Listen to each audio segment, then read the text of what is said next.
तर मंडळी, हा वायफळ बटवा आणि ह्याच्यामध्ये कश्मीरने त्याच्या आयुष्यातल्या त्याच्या जवळच्या काही गोष्टी आणलेल्या आहेत. तर ह्या गोष्टी ज्या आहेत, ज्या लहानपणीबद्दल आहेत, जवळच्या व्यक्तीबद्दल आहेत, प्रवासाबद्दल आहेत, दैनंदिन जीवनाबद्दल आहेत, असं सगळं मिक्सचर असलेल्या गोष्टी आहेत ज्या मीही बघितलेल्या नाही आहेत. तर त्या एक एक बाहेर येणार आहेत. मला हे खूप दडपण येतं ह्या एपिसोडचं. खरंच पहिल्यांदा असं वाटतं की आपण आपलं आयुष्य एक्सपोज करतोय, आयुष्यातले काही महत्त्वाचे घटक एक्सपोज करतोय ह्याच्यामध्ये. हो, very excited about it. Let's see काय पहिलं निघतंय. तू सांग काय काय काढू पहिलं. आपला वायफळचा एक झोन नॉस्टॅल्जियाचा असतो. तर मग तुझ्या लहानपणीचं काहीतरी अशी गोष्ट घेऊन ये ज्याच्या अराउंड तुला आठवणी आहेत वगैरे असं. मग ही जी वस्तू आहे ना, ही शेवटची वस्तू आहे. त्यानंतरचं माझं लहानपणाचं असं काहीच माझ्याकडे जपून ठेवलेलं नाही आहे आणि हे सुद्धा चुकून राहिलेलं आहे आमच्याकडे. ओके. जे आता माझं लहान मुलाचं पण फेवरेट आहे. ओ, ही तेव्हाची आठवणी जेव्हा मी 6 वर्षाचा होतो. ओके. आपल्या एखाद्या जवळच्या व्यक्तीची एखादी गोष्ट जी आपल्याकडे आहे, येस, ती येऊ देता बटव्यातनं बाहेर काढूया. Yes. Gauri was very sceptical ही आज इथे आणताना. मग डबल गाठ मारून वगैरे दिलेली की ही कुठेही पडायला नको, विसरायला नको, याला काही डॅमेज व्हायला नको. ही आमच्या हृदयाच्या खूप जवळ आहे. आपण प्रवासाला जातो, त्या प्रवासाची आठवण ट्रिगर करणारे एखादं ऑब्जेक्ट असतं. तर आता बघूया आपल्या बटव्यातनं काय निघतंय. माझी फक्त आर्थिक गोष्ट आहे थोडीशी. हो हो हो. ज्या आयुष्यावर प्रभाव टाकलेलं असं कोणतं पुस्तक आहे ते दाखव. सर्वप्रथम सगळ्यात आधी मला ज्यांनी खूप इम्पॅक्ट दिला, जो अजूनही आहे आणि मला असं वाटतं की आयुष्यभर राहणार आहे त्यातल्या काही गोष्टींचा इम्पॅक्ट माझ्यावर. पुढच्या गोष्टी जी सेगमेंट आहे त्याला आपण नाव दिले दैनंदिन कॅरी. तर हे माझ्या शूटिंगच्या बॅगमध्ये असतं नेहमी. ओके. हे आणि जर का मी शूटिंग करत नसलो तर हे माझ्या गाडीमध्ये असतं. मला ना असंख्य फॅन्सची पत्र येतात. ओके. तर फॅन्सनी जी हस्तलिखित पत्र पाठवलेली असतात ना, हां, त्यातलं जे लेटेस्ट असतं, जे मला मनाला भिडलं पण असतं आणि जे मला फील गुड देतं. तू नुसते 2 जण बोलत असतील पण मधनं जर का तू म्हणलं सर ती काय वस्तू आहे आणि ती त्यांनी काढली आणि तो सांगायला लागला की हे असं असं झालं होतं, तर माझी ना उत्सुकता वाढते ऐकताना. खरं. जनरल गप्पांबरोबर मला वायफळ गप्पांबरोबर गोष्टीवरती जेव्हा मेमरी ट्रिगर होते ना, तेव्हा माझी ती उत्सुकता खूप वाढते. So it's general human tendency. I think हा सेगमेंट खूप पूरक आहे त्या गोष्टी करता आणि लोकांना नक्की त्यामुळे जास्त आवडेल असं मला वाटतं. झकास. नमस्कार मंडळी, वायफळच्या नव्या कोऱ्या भागामध्ये मी सुयोग आणि प्राची तुमचं स्वागत करत आहोत. आजचा भाग हा वायफळ बटवाचा पहिला भाग असणार आहे आणि तुम्ही इंट्रो आणि टीजरमध्ये पाहिलंच आहे काय धमाल येणार आहे. आजीबाईचा जसा बटवा असतो आणि त्याच्यातनं काय काय मस्त मस्त गोष्टी निघतात, त्याचप्रमाणे वायफळ बटवामध्ये आपल्याकडे येणाऱ्या पाहुण्यांच्या जवळच्या आठवणीतल्या किंवा आठवणी ज्याच्यावर बांधल्या गेल्यात अशा गोष्टी या बटव्यातनं निघणार आहेत. त्या काय असणार आहेत त्या आम्हालाही माहीत नाही आहे. तो भाग बघता बघता, भागामध्ये गप्पा मारता मारता आमच्यासमोर इथे उलगडणार आहे. च्या भागात आपण कश्मीर महाजनी यांच्याबरोबर हा वायफळ बटवा उलगडणार आहोत. असा हा एक्साइटिंग भाग आम्ही घेऊन आलेलो आहोत. हा वायफळ बटवाचा पहिलाच भाग आहे, तर तो तुम्हाला दाखवायला मी खूप खूप उत्सुक आहोत. हा भाग लावण्यापूर्वी तुम्ही जर का वायफळला सबस्क्राईब केलं नसेल तर पटकन सबस्क्राईब करून टाका. 2025 मध्ये जबरदस्त अशा कॉन्सेप्ट्स आणि विविध प्रकारच्या पॉडकास्ट आणि व्हिडिओज घेऊन आम्ही तुमच्यासाठी येत आहोत. तर ते अबाधितरित्या तुमच्यापर्यंत यायला हवं असेल तर ते सबस्क्राईबचं बटन दाबा आणि त्याच्या बाजूचं बेल आयकन पण बटन दाबून टाका. वायफळ पत्रव्यवहाराचा तुम्ही जर का भाग झाला नसाल तर तोही व्हा, म्हणजे आम्ही जे काही मराठीतनं तुमच्यासाठी लिहितोय ते तुमच्यापर्यंत ईमेल स्वरूपात येऊन पोहोचेल. आणि वायफळ स्पेशल सुतारफेणी नावाचा जो आपला कार्यक्रम आहे, संगीतमय आगळा वेगळा कथाकथनाचा कार्यक्रम जो आहे तो विविध ठिकाणी होतोय. जर का तो तुमच्या शहरात होत असेल तर नक्की या, आम्हाला आवर्जून भेटा. आणि तुम्हाला जर का जाणून घ्यायचंय कुठे होतोय हा पुढचा कार्यक्रम, तर खालती दिलेल्या डिस्क्रिप्शन मधल्या लिंकमध्ये होऊ घातलेल्या कार्यक्रमांची माहिती असेल तर तिकडे जा, तिथे अधिक माहिती वाचा आणि नक्की आम्हाला भेटायला या. एवढं बोलतो आणि सुरुवात करतो आजच्या वायफळ बटव्याच्या नव्या कोऱ्या भागाची with none other than Kashmir Mahajani. Let's गो. कश्मीर, नमस्कार. 2025 रे पुन्हा एकदा वायफळ. पुन्हा स्वागत. मग वायफळ आता घर झालंय, परिवार झालाय माझा. क्या बात आहे. आणि तेही बटवामध्ये आज तो आलेला आहे. I swear. आणि बटवाचं उद्घाटन होतंय. खरंय. आणि मला तुझ्यापेक्षा जास्त दडपण आलंय, तुला माहितीये का? अरे नाही, कारण मला फार भीती आहे की हे जर का जिंक्स झालं, हे जर का एवढं एंटरटेनिंग नाही झालं तर वायफळ हा प्लॅटफॉर्म माझ्याकरता बंद होणार काय? सफर यही पे समाप्त. नाही, वायफळ बटवा मजा येणार. मला फुल असा कॉन्फिडन्स आता, नाही वाईब आहेत एकदम. I am going with your confidence. मी पूर्णपणे I am the supporting actor today. Just lead. तर आपण घेऊया का बटवा इकडे वरती? चालेल चालेल चालेल. बेसिकली आम्ही तुला आधी एक लिस्ट पाठवली आणि त्याच्यात विविध गोष्टी मेन्शन केल्या, वाईब मेन्शन केल्यात आणि काय काय असं तुला जमा करायचंय. ते तू ह्याच्यात घेऊन आलायस आणि हे आम्ही पाहिलेलं नाहीये त्या वस्तू, त्यामुळे आम्हालाही माहित नाही, त्यामुळे हे सगळं असं बंद ठेवलेलं आहे. एक एक गोष्ट आपण उलगडणार आहोत आणि मग त्याच्यावर गप्पा मारणार आहोत. आणि काही लोक आपले फक्त ऑडिओवर आहेत, तर त्यांना एक्सप्लेन पण करू आपण की काय आहे ही गोष्ट. येस, मला थोडंसं नर्वसनेस आहे, कारण या थोड्या जास्त पर्सनल स्पेसमधल्या गोष्टी आहेत ज्या युजली लोकांना नाही सांगितल्या जात, पण तू अशी कॉन्सेप्टच निर्माण केल्यामुळे आता त्या बाहेर काढाव्या लागतात बटव्यातनं. पण या, let's see, very excited about it. Let's see काय पहिलं निघतंय. तू सांग काय काय काढू पहिलं. पहिले जाऊया आपण, आपला वायफळचा एक झोन नॉस्टॅल्जियाचा असतो, तर मग तुझ्या लहानपणीचं काहीतरी अशी गोष्ट घेऊन ये ज्याच्या अराउंड तुला आठवणी आहेत वगैरे, असं एक ब्रीफ दिलेलं तुला. हो, तर आपण त्यानेच सुरुवात करूया. तर लहानपणीचा नॉस्टॅल्जिया भरभरून भरलेली अशी गोष्ट. मी आता लहानपणाबद्दल एक गोष्ट सांगेन की लहानपण माझं ना, ही जी वस्तू आहे ना, ही शेवटची वस्तू आहे ज्याच्याशी एक मेमरी अटॅच्ड आहे, माझी एक आठवण अटॅच्ड आहे. आणि त्यानंतरचं माझं लहानपणाचं असं काहीच माझ्याकडे जपून ठेवलेलं नाही आहे. आणि हे सुद्धा चुकून राहिलेलं आहे आमच्याकडे, जे आता माझं लहान मुलाचं पण फेवरेट आहे. सो तोही खूप अटॅच्ड आहे त्याला, अटॅच्ड आहे तो खेळतो त्याच्याशी. सो ही शेवटची आठवण आहे लहानपणी, किती ताणली जाते. एकमेव आणि शेवटची आठवण.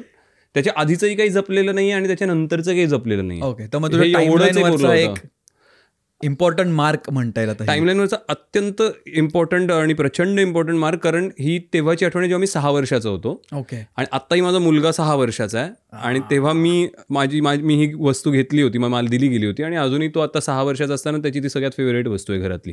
मस्त ओव्हरलॅप झालाय आता. हो, करेक्ट. आता आणि बरोबर त्यावेळेस तू बटवा आणलायस आणि त्या बटव्यामध्ये पहिली गोष्ट ती इंट्रोड्यूस होणार आहे.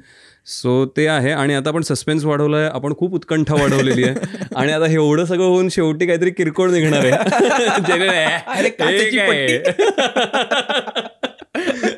सो ठीक आहे, पण आता अँटिसिपेशन बिल्डअप करून आपण ड्रमरोल इथेच देतो असा.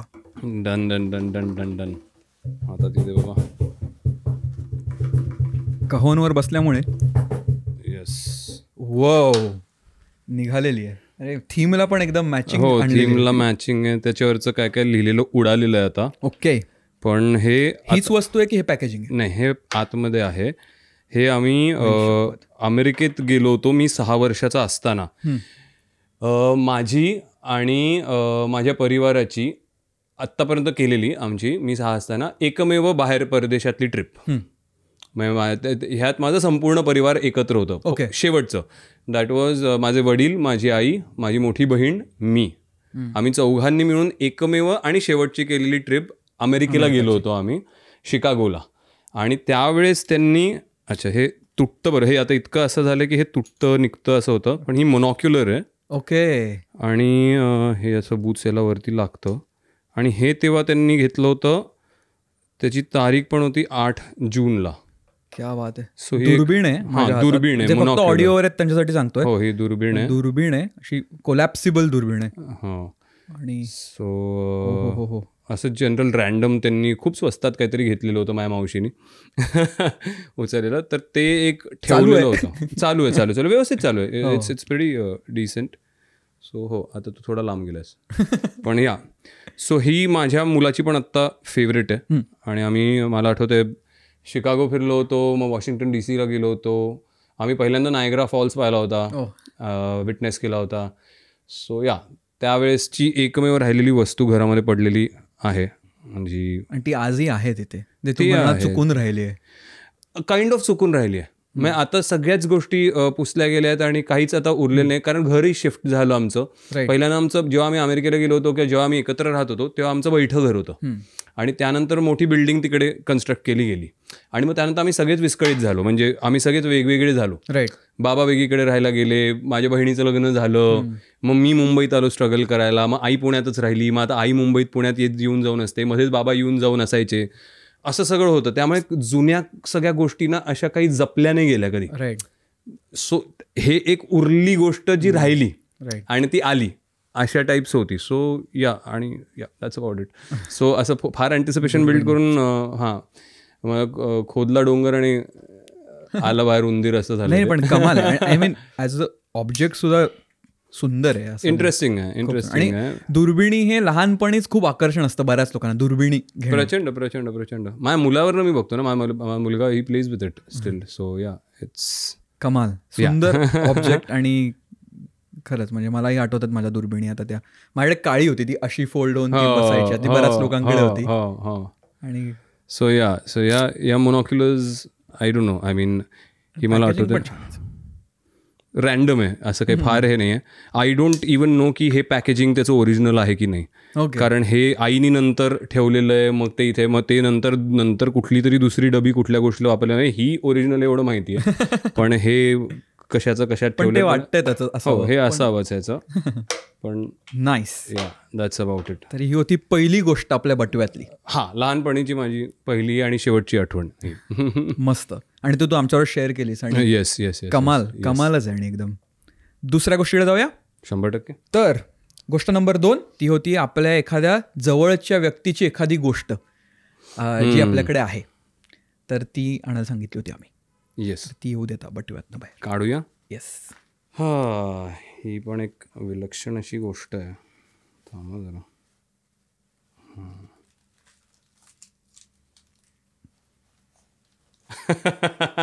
तू सांग का हे. शेंडी आहे. ओ, केस आहे ऍक्च्युली. सो तुला काय वाटतंय, तू मला सांग आता, हे पाहिल्यावर तुला काय वाटतंय. जवळच्या व्यक्तीचे म्हणजे वडिलांचे केस? नाही, बट त्यांच्यासारखेच आहे, त्यांचं अंश आहेत. तुझेच केस आहेत? नाही माझ्या मुलाचे. ओके, तुझ्या मुलाचे केस आहेत. माझ्या मुलाचं पहिल्यांदा जे जावळ काढलं ना, त्यावेळेस त्याचे केस आम्ही जपून ठेवलेत, आणि हे मी मरेपर्यंत माझ्याकडे ठेवणार.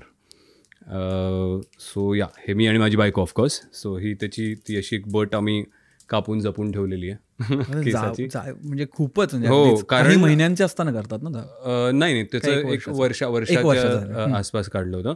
सो त्याचं काय होतं ना, त्याचं पहिलं जे जावळ होतं जन्मल्यानंतर, जे जावळ असतं डोक्यावर, त्याला ओरिजिनली एक शेंडी होती. म्हणजे व्योमला ओरिजिनली एक शेंडी आधीपासून आहे, तयार केलेली नाही आहे. माझ्याकडे त्याचा फोटो पण मला शेअर करायला आवडेल, की ज्याच्यामध्ये त्याचं इथपर्यंत केस असे नॉर्मल जे असे अगदी तुरळक असतात तसे, आणि त्याला इकडे पाठीमागे एक एक्स्ट्रा लॉंग शेंडी होती. ही ती शेंडी आहे. आणि त्याचे केस नॉर्मल वाढायला लागले, आणि ती शेंडी ऑफकोर्स जास्त लांब वाढायला लागली. आत्ताही त्याचे केस वाढतात, तेव्हा आम्ही ते सिमेट्रीमध्ये आणलेत म्हणून, पण त्याची इकडनं वाढ जास्त, त्यामुळे त्याची ती शेंडी ही जन्मत आहे त्याला. आणि ही त्याची ती पहिली शेंडी आहे जी आम्ही जपून ठेवली. आणि ही अगदीच आमच्या हृदयाच्या जवळ आहे. ॲक्च्युली दाखवायला गेलं तर मला फोटो, मी आत्ता मगाशी म्हणून तोच चेक करत होतो, मला गौरीने माझ्या बायकोने दाखवायला सांगितलं, कारण ती म्हणली बिलीव्ह नाही होत, पण ही त्याला ओरिजिनल एक एक्स्ट्रा तुला दिसते इकडे. हो, इथे आहे ना. ही त्याची ग्रोथ जन्मता जास्त होती. सो ही ती शेंडी आम्ही कापून गोळा करून ठेवली. ही शेंडी आहे. हो, त्याचे केस इकडनं थोडे जास्त वाढायचे, त्यामुळे ओव्हरऑल याच्यात अशी ती एक नॅचरली बिल्ट शेंडी होती. ह्याच्यावर तुमच्या होत्या का काही थिअरीज की हे आहेत? बटू जन्माला आला असंच झालं. ते तो शेंडी घेऊन जन्माला आला. युजली मुंजे झाल्यावरती तुम्ही ती शेंडी ठेवता आणि मग शेंडी वाढवता. तो जन्मता शेंडी घेऊन आला. सो ती आठवण आम्ही आमच्याजवळ ठेवलेली आहे. आणि मला असं फार वाटतं, पण का ठेवली होती आठवण तेव्हा, म्हणजे वाय डिड यू डिसाइड? काय नाही, we were just so proud of it, त्या शेंडीला, की it's something very unique to our baby. Right. त्याचं घेऊन आलाय तो आईच्या पोटातनं, ते त्याला आम्ही नाही दिलंय, तो त्याचं घेऊन आलाय, ते त्याला खूप युनिक आहे. आणि नंतर ते राहणार नाही ऑफकोर्स. आपण नंतर मग आजकाल मॉडर्न जमान्यात वगैरे स्टायलिंग करतात. सो ती शेंडीबद्दल आम्हाला होतं कुतूहल, की ती तो घेऊन आला स्वतः बरोबर, आम्ही काही दिलेली नाही ती त्याला. सो आता आम्ही काही गिफ्ट देऊ त्याला हे ते वगैरे, हे त्याचं गिफ्ट सारखं झालं, की हे तो आमच्याकरता घेऊन आला. आणि हे आम्हाला सर्वात जास्त प्रिय होतं, कारण ते खूप युनिक होतं त्याला. सो म्हणलं की हे काढून आपण त्यांनी आपल्याला दिलं भेट, असं आपण ठेवू. आणि हे आम्ही खूप जपून ठेवतो. आज ती फीचर झाली इकडे एपिसोडवर, जेव्हा जपून ठेवलेली त्याचा विचार केला की काही वर्षानंतर वायफळवर येईन आणि मी तिकडे शेंडी दाखवीन माझ्या मुलाची. नाही, पण फीचर झाली. आणि मला खूप, गौरी वॉज व्हेरी स्केप्टिकल ही आज इथे आणताना. मग तिने हे डबल पॅकिंग केलं, आतमध्ये अजून एक प्लास्टिकची पिशवी आहे, त्याच्या आत ती शेंडी आहे. सो तिने ते डबल पॅक करून वर डबल गाठ मारून वगैरे दिलेली, की ही कुठेही पडायला नको, विसरायला नको, याला काही डॅमेज व्हायला नको. ही आमच्या हृदयाच्या खूप जवळ आहे. कमाल. सो आणि तू वडिलांचं बोललास पण अनएक्सपेक्टेड होतं माझ्यासाठी. हा, आणि वडिलांचं तू बोललास ना, वडिलांचे केस, पण माझ्या वडिलांचे केस आणि माझे केस आणि व्योमचे केस एक्झॅक्ट आहेत. टेक्स्चर वाईज, लेंथ वाईज, त्याच्या मेक वाईज सगळे एक्झॅक्ट आहेत. त्यामुळे कोणालाही कन्फ्युजन होऊ शकतं केस पाहिल्यावरती की बाबांचे आहेत का माझे आहेत का व्योमचे आहेत असं. सो या झकास. वेगळा टर्न घेतला. आय नो तुम्ही पण एक्सपेक्ट केलं नसेल. आणि ह्याची आम्ही एक फ्रेम करून ठेवली घरात. त्या फ्रेममधनं आज मी काढून आणली. सो माय फर्स्ट हेअरकटवाली त्याची फ्रेम आहे, ज्याच्यामध्ये त्याचं ते जावळ असलेला चेहरा, त्या शेजारी तो पूर्ण टकलू चेहरा त्याचा, आणि मध्ये त्याची ती शेंडी लावून ठेवलेली आम्ही की ही हा त्याचा फर्स्ट हेअरकट होता.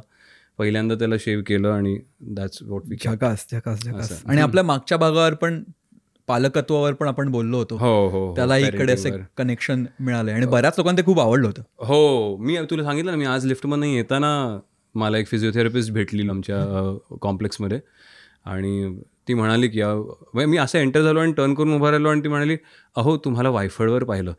म्हणलं थँक्यू. ते पेरेंटिंगवर खूप छान बोललात तुम्ही. म्हणलं थँक्यू. म्हणलं तुम्ही इथेच राहता का? नाही, मी फिजिओथेरपिस्ट, मी वरच्या मजल्यावर आले होते, पण मला खूपच आवडलं. कमाल. सो खूप लोकांना आय वॉज सो सरप्राईज की वायफळचा ऑडियन्स ना, आता फक्त इथे आलोय, दुसऱ्यांदा बोलवलंय म्हणून तो एक कृतज्ञता म्हणून तुझी प्रशंसा करतोय आणि तुम्हाला प्लीज करतोय असं नाही. पण वायफळचं मला फार आनंद झाला की खूप सुजाण प्रेक्षक वर्ग आहे तुमचा, खूप रसिक प्रेक्षक वर्ग आहे आणि खूप रिसेप्टिव्ह आहे. म्हणजे ते सगळा पॉडकास्ट पाहतात, ऐकतात, आणि त्यांच्या रिॲक्शन्स ह्या धडधुजऱ्या, अर्धवट अशा मुळीच नसतात. त्यांनी संपूर्ण ऐकलेलं आणि पाहिलेलं हे कळतं आणि त्यानंतर त्यांच्या रिॲक्शन्स येतात. फक्त तुमच्या पॉडकास्टच्या यूट्यूब व्हिडिओवरती नाही. आय वॉज प्लेझंटली सरप्राईज की आमच्या कॉम्प्लेक्समध्ये जितकी मराठी माणसं राहतात त्या सगळ्यांनी इव्हनिंग वॉक, जिम, इथे तिथे मला सांगितलं की अरे वायफळचा पॉडकास्ट पाहिला, वायफळचा पॉडकास्ट पाहिला तुझा. आणि हे आणि मग ते डिटेल्स पण सांगत होते की हे तू ते बोललास ते आम्हाला आवडलं, ते बोललास ते आम्हाला आवडलं. Broken Windows theory. मी पुण्याला SP कॉलेजमध्ये कार्यक्रम करायला गेलो तरुण मुलांना. तर तिकडे कल्याण, वाशी, ठाणेवरनं पण बसेस भरून मुलं आलेली होती. 1.5 तासाची आमची फक्त मराठी सिनेमावर चर्चा होणार होती. राईट. आणि ते सगळे वॉनबी ॲक्टर्स होते, म्हणजे ॲक्टिंग स्टुडंट्स आणि असिस्टंट डिरेक्टर्स आणि असे होते. आणि त्यांचं इंटरनेटवर फॉर्म भरून घेतला होता आणि सांगितलं होतं काश्मीर येणारे चर्चा करायला. तर ते सगळे आले होते आणि it was a packed house 500 जणांचा. तर तिकडे पण सगळ्यांना ब्रोकन विंडोज थिअरी माहिती होतं आणि त्यांनी सगळ्यांनी वायफळचा पॉडकास्ट पाहिला होता. So I was very. आणि ते परत म्हणत परत एक्सप्लेन कर. मी म्हणलं आता बघा ना, परत जाऊन परत काय सगळं अख्खं एक्सप्लेन करायचं. So I am very glad की असा एक प्लॅटफॉर्म आहे जो सगळे. एका आजींनी मला फोन केला नाशिकवरनं, म्हणाला की मी वायफळचं त्याचं पाहिलं.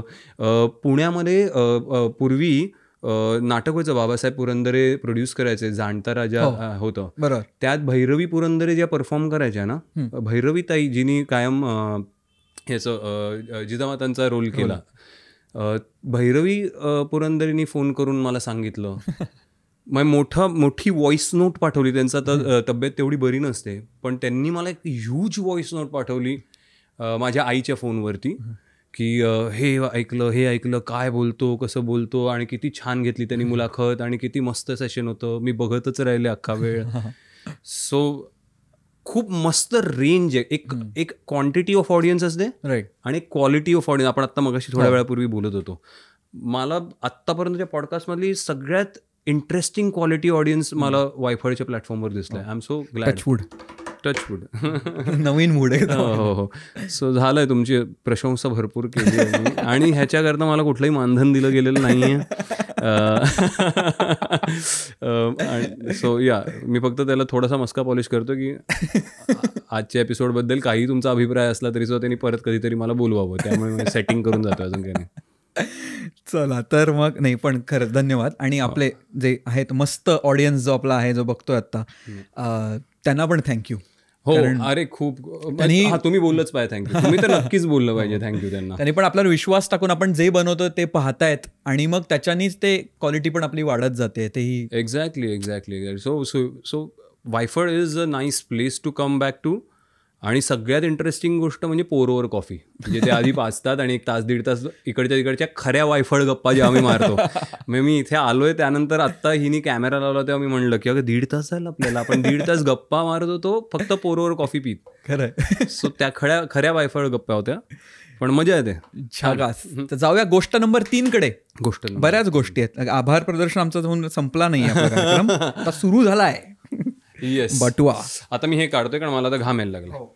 गोष्ट नंबर 3 कडे आलेलो आपण बटव्याच्या. आपण काय आणायला सांगितलेलं, बेसिकली आपण प्रवासाला जातो, तर त्या प्रवासाची आठवण ट्रिगर करणारे एखादं ऑब्जेक्ट असतं. काही काळ आपण ते तिकडनं सुविनियर म्हणून घेतलेलं असतं, किंवा काय काय ते आपल्यावर असतं त्यावेळी. जसं काय काळ परफ्यूमचा वास लक्षात राहतो त्यावेळेचा. करेक्ट, परफ्यूमचा वास असतो. किंवा काय काय लोक प्लेलिस्ट गाणी बस सिमिलर ऐकतात एका ठिकाणी जाऊन आणि म्युझिक वरनं एकदम लक्षात आठवतं ते एकदम, अरे त्यावेळी मी तिथे होतो. करेक्ट. तर त्या झोनचं आपल्याला काहीतरी असं बघायचं. हो. तर आता बघूया आपल्या बटव्यातनं काय निघतंय.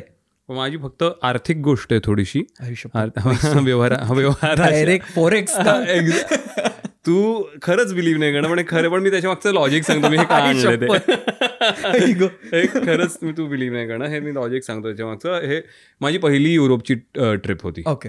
माझा चित्रपट आहे एक राधा एक मीरा, त्याचं आम्ही शूटिंग करायला मी, महेश मांजरेकर वगैरे आम्ही सगळे अख्खा क्रू तिकडे गेलो होतो आणि 25 दिवस तिकडे राहिलो. ओके. प्रोड्युसरच्या खर्चाने, आणि तिकडे शूट केली, भव्य दिव्य फिल्म शूट केली. पण मी पहिल्यांदा युरोपमध्ये एवढा काळ राहणार होतो. राईट. आणि तिसरी गोष्ट, माझ्याकडे पैशाची खूप तंगी होती. Okay.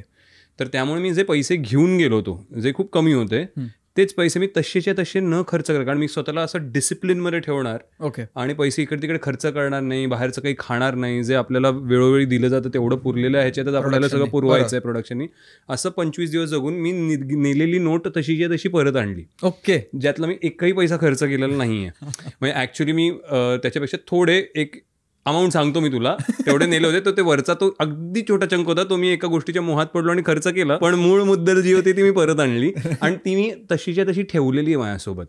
It is just a reminder of the kind of discipline that I observed. तेव्हा पैशाची तंगी होती म्हणून. राईट. पण मला असं वाटतं की काही ठिकाणी आता आपण त्याच्याबद्दल बोलू, की कुठल्या कुठल्या गोष्टी मला आठवतात, त्यामुळे मी सांगतो. 9,000 रुपये. हो. आय थिंक तेव्हाच्या हिशोबाने, कारण आता त्याला झाली एक काही वर्ष झाली, तेव्हाच्या हिशोबाने 8,000 का काहीतरी मला आठवतंय. माझ्याकडे 8,500 होते. 100 युरोची नोट काढलेले जे ऑडिओवर आहेत त्यांच्यासाठी. एक माझ्याकडे 100ची नोट होती आणि माझ्याकडे एक 20 युरोची नोट होती. ओके. सो 20 मी खर्च केले एका गोष्टी, अगदीच किरकोळवरचे. पण मूळ 100 युरोची नोट ही मी परत आणली आहे आणि ही मी काही वर्ष झाली आहेत मी ही खर्च नाही करत. त्यानंतर मी 3 वेळा युरोपला जाऊन आलो. पण मी हे 100 युरो नाही, आता मी खतरो के खिलाडी करता पण रोमेनियाला गेलो होतो. राईट. तर मी वेगळे युरो भरमसाठ खरेदी केले ह्यावेळेस. पण मी हे 100 युरो माझ्याकडे कायम ठेवलेत. It just reminds me of the kind of discipline I followed जेव्हा मी स्लोवेनियामध्ये चित्रपटाचं शूटिंग करत होतो तेव्हा. राईट. सो थोडं अजून चिकीवून की हीच ती फिल्म एक राधा एक मीरा. ह्या चित्रपटाचं शूटिंग करताना ना मी रोज सकाळी पहाटे 5ला उठलेलो आहे. 5 ते 6 मी जॉगिंग करून यायचो. 6 वाजता मला जो तिकडे बुफे ब्रेकफास्ट असायचा तो मी तोडायचो, कुठला डाएट न करता. कारण मला माहिती होतं की त्यानंतर मला लंचपर्यंत मध्येही पब्लिक सँडविच घेते, क्रॉझॉन्स घेते, किंवा काही तिकडचं फ्रेश माल तिकडे दिसत असेल जाता येता रेस्टॉरंट्समध्ये वगैरे, पिझ्झाज खातील आणि हे खातील ते खातील, तर ते मी नाही अफोर्ड करू शकणार आहे, जे प्रोडक्शनकडनं नाही आहे, जे एक्स्ट्रा.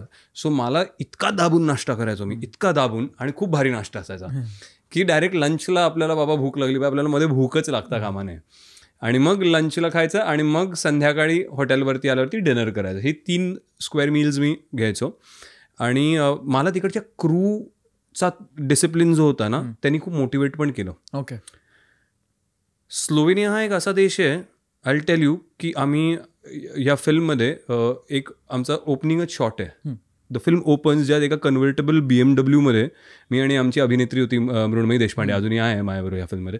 सो ती आणि मी एका कन्व्हर्टेबल BMW मधनं चाललोय हायवेला जोरदार वेगाने, आणि काहीतरी घडतंय. ते आता काय घडतंय ते चित्रपटात पाहावं लोकांनी. पण त्याचे शॉर्ट्स कट होताना ना त्यांचा हायवे डोंगरातनं, मग परत असं थोडं शहराच्या गल्ली ह्याच्यातनं वगैरे जातो आणि परत डोंगरात वगैरे असा जात होता.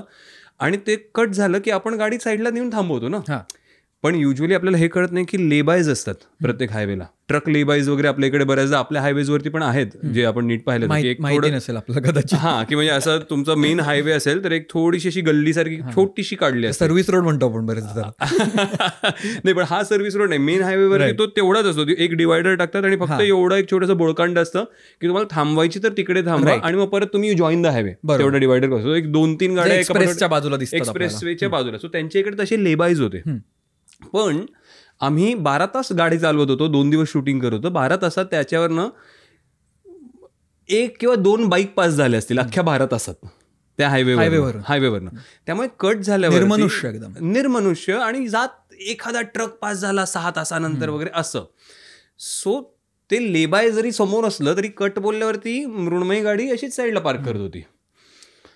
तर एकदा त्यांचा लाईटमन होता, तो आमच्या प्रोडक्शनवाल्याला बोलला की तुम्ही लेबायमध्ये थांबत नाही आहात, तुम्ही लेबायमध्ये गाडी थांबवा. तर आमच्या प्रोडक्शनवाल्याने एवढं बॉदर नाही केलं, कारण गाड्याच येत जात नव्हत्या की ट्रॅफिक जॅम होईल म्हणून थांबू नका वगैरे हे ते वगैरे, किंवा दुर्लक्ष. त्यामुळे त्यांनी दुर्लक्ष केलं की अरे काय फरक पडतो, ठीक आहे ना, शॉर्टकट झालं, परत मागे घ्यायची गाडी.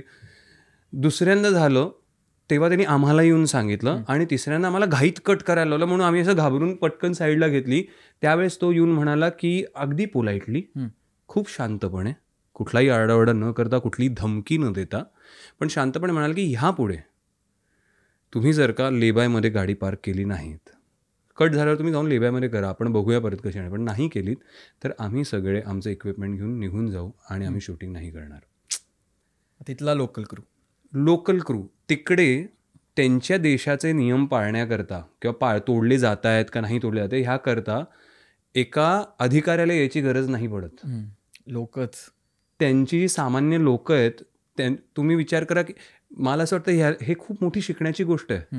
ह्याला देशप्रेम म्हणतात ना. सगळ्या गोष्टींच्या पलीकडे जाऊन जे आपण आज बघतोय किंवा कुठेही बघतो किंवा हे ते त्याच्या पलीकडे जाऊन ही किती मिनिमलिस्टिक गोष्ट आहे जी तुमचं देशप्रेम दाखवते. की मला नाही 10 गाड्या येत नाही आहेत, रस्ता मोकळा वगैरे नाही, पण हा माझ्या देशाने नियम केलेला आहे, या देशाचा मी नागरिक आहे आणि हा नियम मी पाळणार आणि तुम्हालाही पाळायला लावणार, नाही तर तुम्ही इथे काम करू नका. ही किती भन्नाट ती माणसं आणि मला त्याचं ते पाहून एक शॉट होता ज्याच्यामध्ये साऊंडचा आमचा माणूस आहे, तो डिक्कीमध्ये होता गाडीच्या, म्हणजे त्याला बसायला काही जागा नव्हती, आमचा साऊंड रेकॉर्ड करायचा होता. राईट. सो तो म्हणाला मी डिक्कीत बसतो आणि डिक्की हे तोच बोलला, कोणी त्याला असं फोर्स केलं नाही, काही नाही, पण आपलं असतं ना जरा अति उत्साहात जाऊन वगैरे. मी आता काही आपलं तो लहानपणी उलटा बसणार असेल ऍक्टिव्हावर. येस. सो तो म्हणाला मी डिक्कीत बसतो. तर आम्ही काही रिॲक्ट करायच्या आधी परत त्यांच्या क्रूमधला माणूस आला आणि म्हणाला की हे नाही चालणार म्हणाला.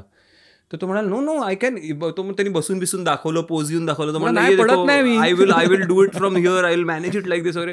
तो म्हणाला no, this is not meant for people to sit. इथे गाडीच्या बॅग्स ज्या असतात त्या ठेवायच्या असतात, डिक्कीमध्ये सामान ठेवायचं असतं, माणूस ठेवायचा नसतो. याने तुझ्या जीवाला धोका होऊ शकतो, तू इथे बसायचं. आणि त्यांनी नाही बसू दिलं. काय झालं, आम्ही तोडगा काढला त्यावरती, काहीतरी त्याच्यावरती एक आम्ही टेक्निकल तोडगा काढला. दुसरी कुठली ती गाडी फॉलो करायला लागली, त्यात तो बसला, ती थोडं एक 20 मिनिटं लागली, ती गाडी अरेंज झाली आणि सगळं झालं. आणि ती गाडी त्यांनीच अरेंज करून दिली. तुम्हाला हा प्रॉब्लेम होतोय का, मी देतो दुसरी गाडी तुम्हाला अरेंज करून. पण त्याला काही. सो हे माणसाच्या आयुष्याची किंमत ह्या डिसिप्लिनमध्ये येते की आपल्याकडे जसं मला एक जाणवतं फार प्रकर्षाने. सॉरी, ही एक नोट मला ह्या सगळ्या गोष्टींची जाणीव करून देते. ह्या नोटीचं खूप महत्व आहे. मला स्लोवेनिया आठवतं, अख्खं एक राजा एक बिराचं शूटिंग आठवतं. तू पाहिलंच ना मी कसा प्लग इन देतोय म्हणूनच. पण एनिवे, पण जाऊ दे. पण मी खूप टॅकली देते, खूप स्मार्टली आणि इंटेलिजंटली देतोय. पण तो तुम्हाला समजायच्या आत मीच क्लॅरिफाय केलं असं. पण हे मला कायम त्या शूटचे हे एक्सपिरियन्सेस की आता इथे मला कित्येकदा जाणवलं की आपण आता हे प्रोडक्शनमध्ये मी पण टाळायचा प्रयत्न करतो. या वर्षीपासून मी पण प्रोड्यूस करायला सुरुवात करणार आहे की आपल्याकडे ड्रायव्हर्स किती ओव्हरवर्क्ड असतात. म्हणजे प्रोडक्शनला ज्या गाड्या येतात, तो ड्रायव्हर सकाळी मग इनोवाज येतात, आर्टिस्टला पुण्यावरनं भोरला घेऊन जायचं, मग भोरवरनं परत पुण्याला यायचं, मग सामान ट्रान्सफर करायला. ती 4च गाड्या असतात, त्याच सगळीकडे फिरत असतात. मग आर्टिस्टला कधीतरी पहाटे 3ला शूट संपलं की परत सोडायला जायचं. कित्येकदा जाणवतं, म्हणजे कित्येकदा मी माझ्या काही मराठी चित्रपटांच्या किंवा इतर चित्रपटांच्या पण किंवा शोजच्या शूटिंगला पहाटे 3 वाजता निघालोय, आता मी सांगतो मी रात्रीचं ट्रॅव्हल नाही करणार, पण निघालोय तर मी ड्राईव्ह केली आहे आणि मी ड्रायव्हरला म्हणलं की तू साईडला बस, कारण मला माहिती आहे तो आदल्या दिवशी पहाटे 6 पासून कंटिन्युअस गाडी चालवतोय आणि त्याला ब्रेकच नाही दिलाय थोडेसे पैसे वाचवण्याकरता. पण त्या गाडीमध्ये जे इतर 4 लोक तुम्ही पाठवतायत, तुम्हाला कळतं की तुम्ही त्यांच्या जीवाशी खेळ करताय.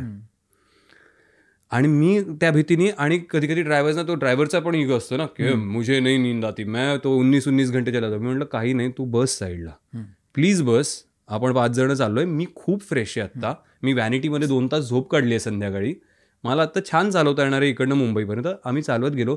मी तुला सांगतो सुयोग, इट इज नॉट हे, तो 17व्या का 18व्या मिनिटाला किंवा 20व्या मिनिटाला तो गाढ झोपेत गेला.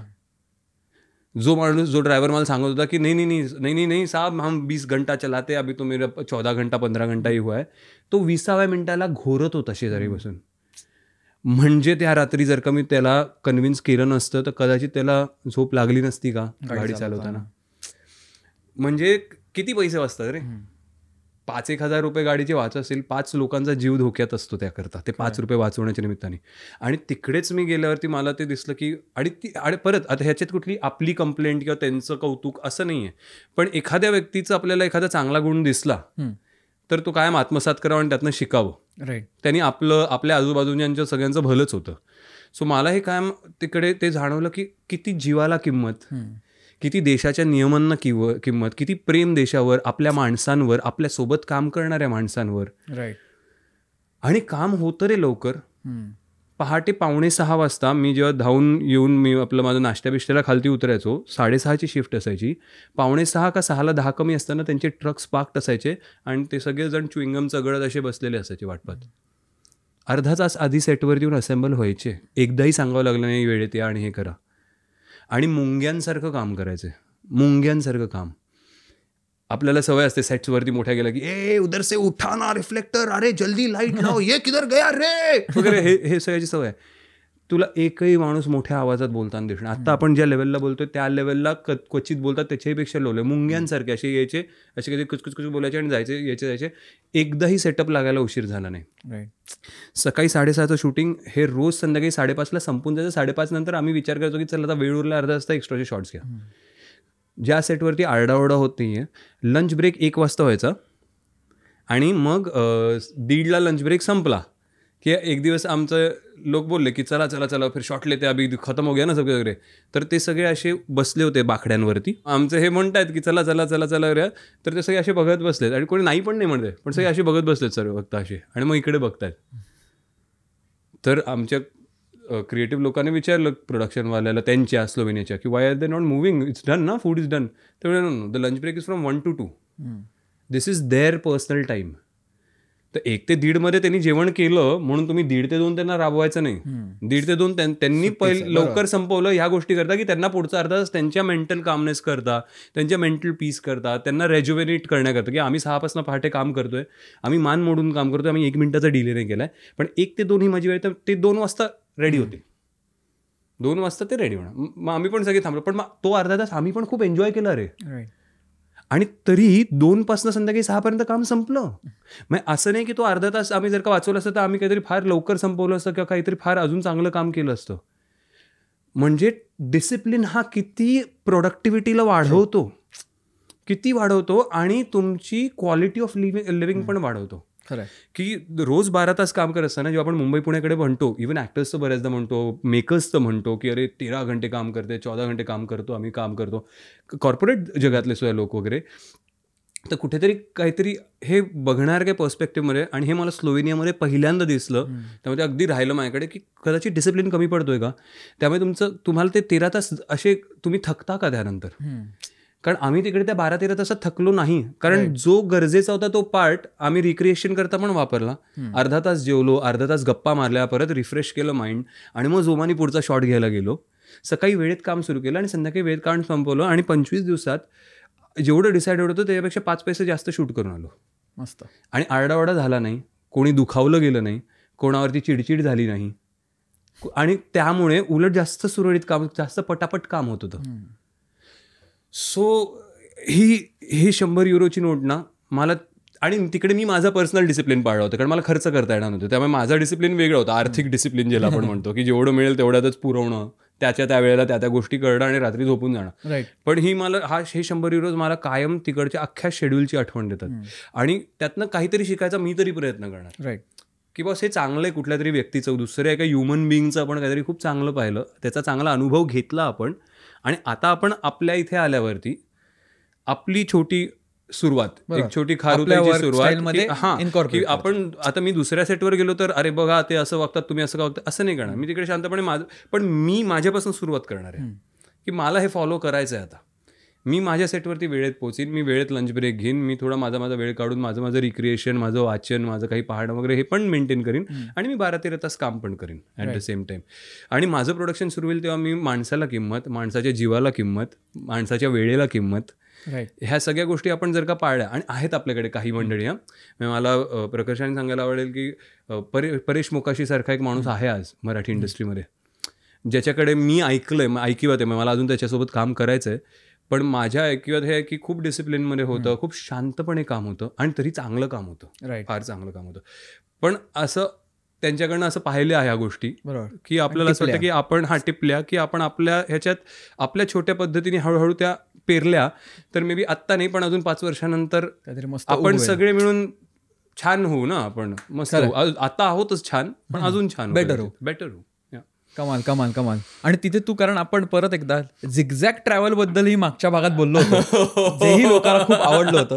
तर केलास का तू स्लोवेनियात झिगझॅग ट्रॅव्हल? स्लोवेनियात मी संध्याकाळी 6ला शूटिंग संपलं की मी एक शावर घ्यायचो, हॉट शावर, आणि त्यानंतर मी बाहेर फिरायला पडायचो. तो मी साधारणतः 6:30 ते 8:30 मी फक्त, जेव्हा आम्ही माउंटन, बोखिन नावाचं एक शहर होतं, सो ते अख्खं माउंटन्स होतं अखंड, तर मी माउंटन्समध्ये फिरायला जायचो. कारण तिकडे रात्री बोखिनमध्ये, अशा शहरांमध्ये माउंटन्समध्ये तुम्ही गेलात की रात्री 9 पर्यंत उजेड असतो. April, yes, I think so या एप्रिल मिडिश वगैरे, स्प्रिंग टाईप चालू होतं, म्हणजे दिवस हळूहळू मोठे होते आणि दिवस मोठे होते. मला आठवतं की 8:30-8:45 सुद्धा तुम्ही बाहेर फिरत असला तर बऱ्यापैकी उजाडलेलं असायचं बोखिनमध्ये.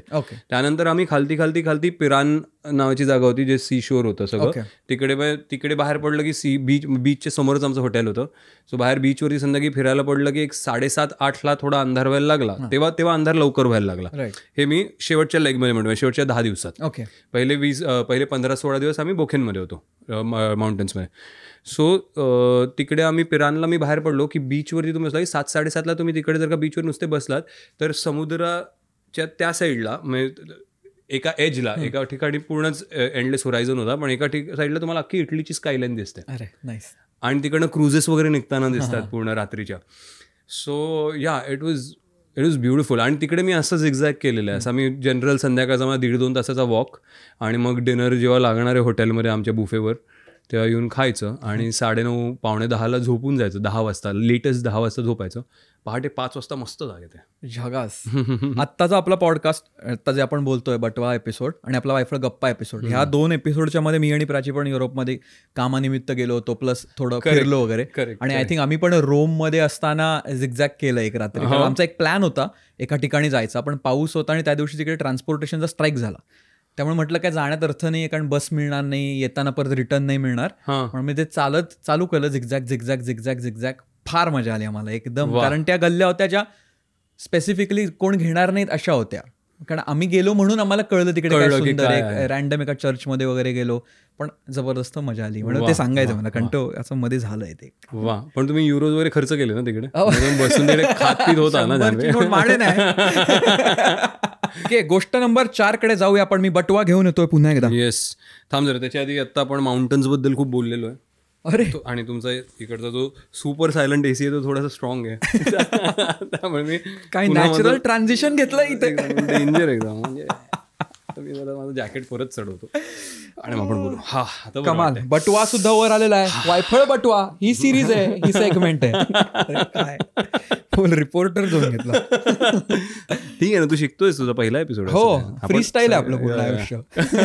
झिगझॅग. तुझा झिगझॅग प्रवास, मला एकदा तुझा झिगझॅग प्रवास फार भारी आहे माहिती आहे ना.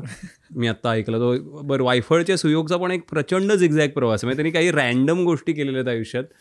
आणि त्या ऐकल्यावरती मला खरंच असं झालं की अरे तूही झिगझॅगच आहेस. आता म्हणला हो मी झिगझॅग पोचलो इकडे. सो ठीक आहे, छान. झिगझॅग लोकांचा zigzag podcast.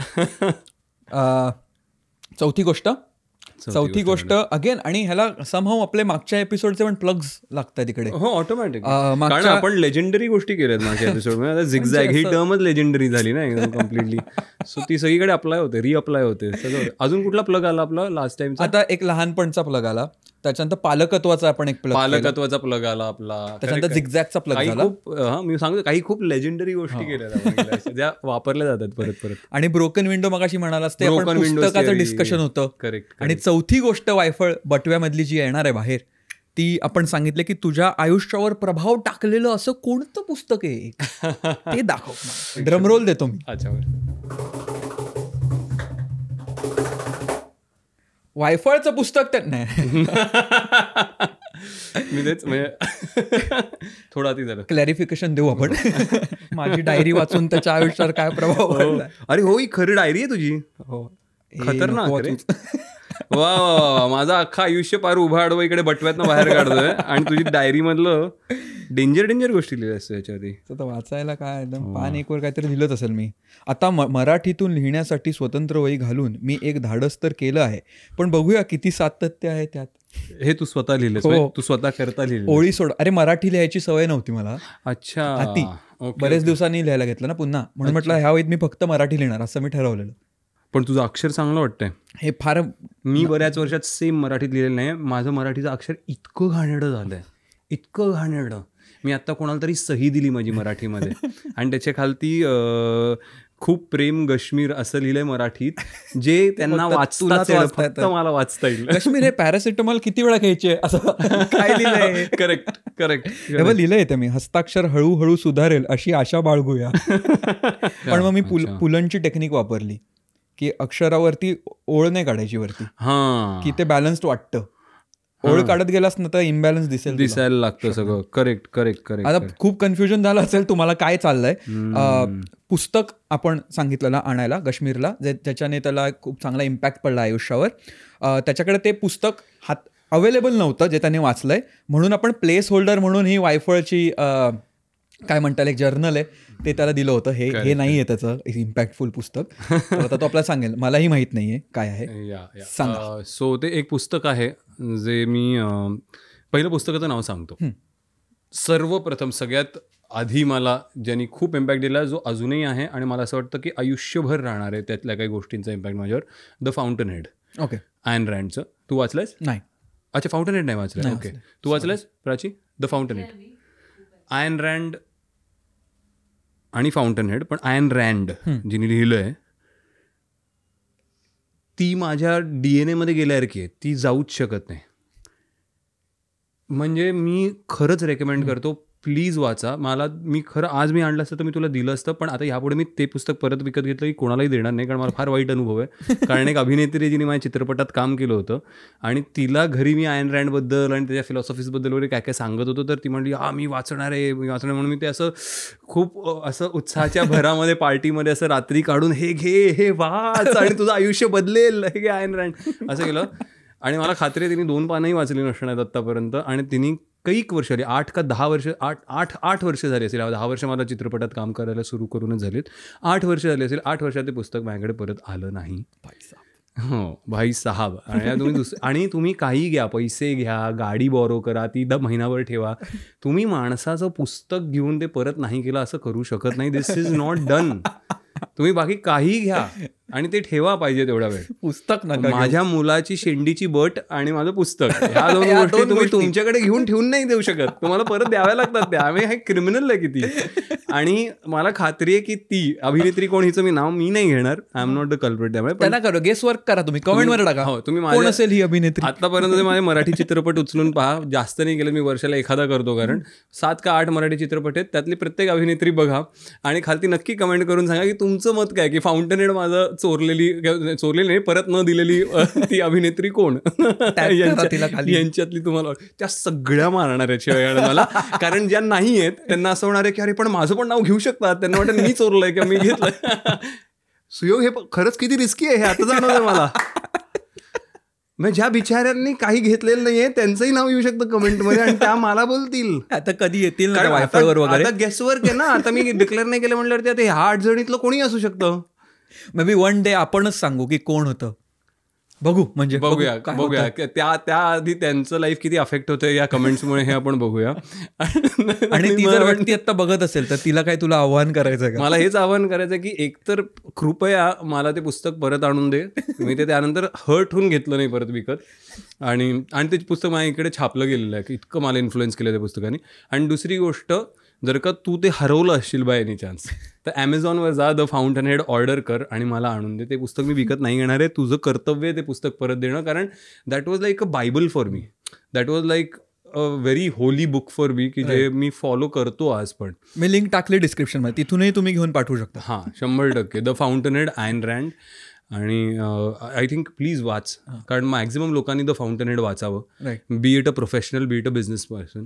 I think it's just change the way I look at life completely. खूपच छान. त्यातलं ना एक वाक्य मी कायम माझं असं पहिलं येतं एकदम तोंडावरती, कारण ते भारी वाटतं बोलायला. मग एवढं आपल्या तोंडून नाही शोभत खरं, अजून आपल्याला खूप कमवायचं आहे. पण ना, which is the biggest sin in the world. जगातलं सगळ्यात मोठं पाप काय आहे तुझ्या मते, काय? मग मी सांगतो ॲन रँडच्या मते काय आहे. जगातलं सगळ्यात मोठं पाप काय? खोटं बोलणं. ओके, चांगलं. आता ह्या ओके, हे एक व्हर्जन आहे. प्राची, तुझ्या मते काय जगातलं सगळ्यात मोठं sin? Which is the biggest sin in the world?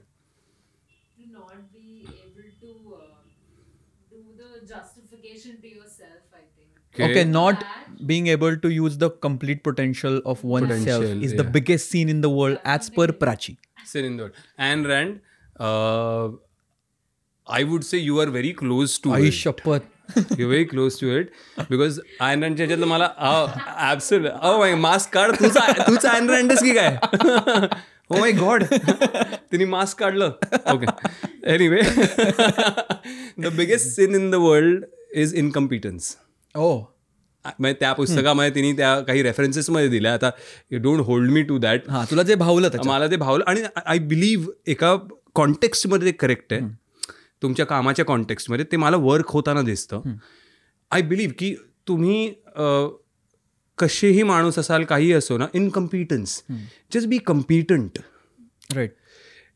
जे की तुमचं पूर्ण पोटेन्शियल तुम्ही वापरता. You owe that to yourself, की तुमचं जे पोटेन्शियल आहे ते तुम्ही पूर्णपणे वापरताय आणि ते पूर्णपणे कम्पिटेटिव्हली वापरताय का? तुमच्यात तुम्हाला एखादी कामगिरी दिली आहे तर तुमचा कम्पिटन्स लेवल काय आहे? की ते, कारण 4 लोक मिळून एक काम करणार आहेत आणि त्यात तुम्ही जर का इनकम्पिटंट असाल तर that is the biggest sin in the world. जर का तुम्ही काहीतरी खूप सिग्निफिकंट घडवत असाल तर. Right. So it hit me like anything. It was like की सो मला ना सेटवरती, मी आता ना चिडत नाही कोणावरती, मी कधी कोणावरती ओरडत नाही. मी सेटवर गेलो तर, आता माझं आयुष्य फक्त सिनेमाच्या भोवती रिव्हॉल्व होतं म्हणून मी तेवढंच एक उदाहरण देऊ शकतो सेटवरचं. पूर्वी मला इरिटेशन व्हायचं तर मी चिडून ओरडायचो, बोलायचो हे ते वगैरे वगैरे, हे काय असं, हे असं का वगैरे. आता मी नाही करत. पण मला एकच गोष्ट जी खूप इरिटेट करते किंवा खूप मायूस करते किंवा खूप डिस्टर्ब करते घरी जाताना सेटवरनं, ते की मला एखादा इनकम्पिटंट माणूस किंवा बाई दिसली किंवा कोणी व्यक्ती दिसली सेटवरती. कारण तुझ्या मागे 10 अशी लोक आहेत जे डिझर्व करतात इकडे आत्ता असणं. राईट. आणि you are there and you not doing the job to its full potential which you suppose to do. It's just the biggest sin in the world. कारण हे सिग्निफिकंट काम करताना कुठली तरी दुसरी व्यक्ती ते खूप डिझर्व करते, ती मागे लाईनमध्ये उभी आहे, तिला ती संधी दिलेली नाही आहे किंवा मिळाली नाही आहे, आणि you are screwing it up for everybody else just because of your incompetence. तर आयदर जाऊन, जर का तुम्ही तेवढं शिकला नसाल किंवा तेवढे क्वालिफाईड नसाल तर ते व्हा पहिले आणि मग या इथे कॉन्ट्रीब्यूट करायला, किंवा at least show the urge and the energy. आणि हे की आज माझं काहीतरी इथे तिथे, मी म्हणतो चूक करणं हे नाही आहे, पण इनकम्पिटन्सच, की कळलं ना, तुमचं पूर्ण पोटेन्शियलच तुम्ही वापरत नाही आहात. राईट. तुम्ही अर्धवट काहीतरी करताय. Is the biggest cin. हे आयन रँड म्हणते परत, जस्ट क्लॅरिफिकेशन. पण जेव्हा तू वाचलंस आणि तू म्हणलास तुला हे I completely believe in it नाव.